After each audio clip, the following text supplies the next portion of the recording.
Hello, I'm Archie Luxury and welcome to the program, fuckers. And today I'd like to talk about subjects which came in via a viewer email, and this is from my good friend in Perth, Nick. Nick is a great guy. He sent me a beautiful bottle of cognac, an expensive bottle of cognac, and I'm very appreciative of that, that's for sure. Nick's a great guy, and Nick's a young guy. He's got a beautiful Taiwanese girlfriend. Once Asian, never Caucasian. You bet your goddamn ass that's right. Once Asian, never Caucasian. And he's looking for, a luxury sports sort of watch, to fit in with his very active, busy, young lifestyle. And one piece that he emailed me about, he sent me a link, which I'll put in the description of this video, is a Vacheron Constantin Overseas. That's the sports watch from Vacheron Constantin. And I gotta say, it's not a bad choice. It was about $5,200. Now, this watch itself is box papers. It's stainless steel. It's an automatic with date. So it's a simple, it's very much in the genre of a Nautilus or a, like a Royal Oak. Just a classic Royal Oak. It's a Vacheron Constantin Overseas.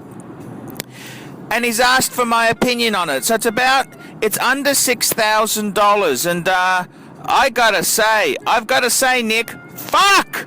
This is beautiful. What a great piece. And it's certainly genuine. The box and the papers and the watch, it's all beautifully done. And geez, $5,000 to $6,000. Oh, you give me such emotional problems. I could fucking buy that myself. It's something that I'm thinking about adding, because it's a Holy Trinity member. I mean, does it get better than this?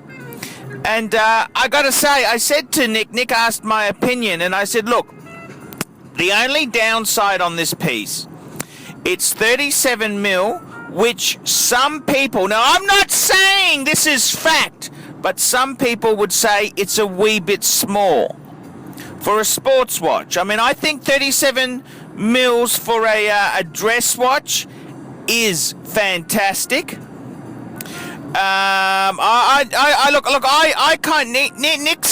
Nick's kind of a slim guy, so I mean, I think he could pull it off. I mean, I could fucking pull it off. Put it that way. I could fucking pull that off. I mean, I think a Vacheron Constantin Overseas, man, that's a really fuck off piece.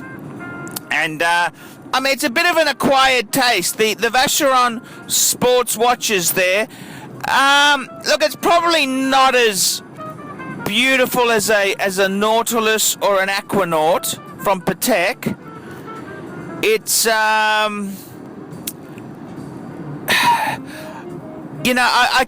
really do. I mean, let's have a talk about that. What would you do then? You got $5,000 to $6,000. What the fuck do you get? You're a young, active man. What do you buy? I mean, every fucking salesman or engineering graduate, they've gone and buy the GMT or the Submariner, and it's so boring. But this, a Vacheron Constantin Overseas, 3-hand automatic with date. I mean, this has got legs. I can see this. This is a fucking nice piece. It's unusual. It's a Vacheron, for fuck's sake. I mean, that's pretty damn amazing, if you ask me. I think that's a great way to go. Vacheron Constantin can do no wrong. It's quite attractive. It's a nice piece. It's unusual. You don't see these all the time, and it's it's a Holy Trinity member, for fuck's sake. It's modern. It's year 2000, so it's not, it's fairly modern. Look, I give it the tick of approval. I think it's a great fucking piece. The only negatives are that, number one, it's a wee bit small for a sports watch in a modern age. Now, I could live with that. Secondly, if it does need repair, it's going to be a bit more expensive than a Rolex to service, okay? But the plus side, you think about the plus side, it's a fucking Holy Trinity member. It's a Vacheron, for fuck's sake. It's really, really good value there. I mean, around that price range, what else is a cool sports type of watch from a big fuck off maker? And I'm not talking about fucking Rolex. I'm talking about Holy Trinity. I'm talking the legends of watchmaking. And I'd have to say, in that price point there, you're not going to get much in Patek. There's nothing in Patek. You're going to get, look, you can get an Audemars Piguet Royal Oak. You want to ignore the quartz one. You want to get an automatic. They got a 36mm automatic from the 90s onwards. That's a 14790. That's what I've got. I've got a 14790 ST, a steel Audemars Piguet. Look, you can certainly they're getting a bit pricey now. They're sort of in short supply. You're going to be paying $7,000. I tell you what I think. The only thing that I would say against the Vacheron, and this is the only thing, is that you can get a Breguet Type 20, which I think is just a fucking really, really sexy fucking sports watch for $5,000 to $7,000. Now they've got the Breguet on a leather strap or on a bracelet.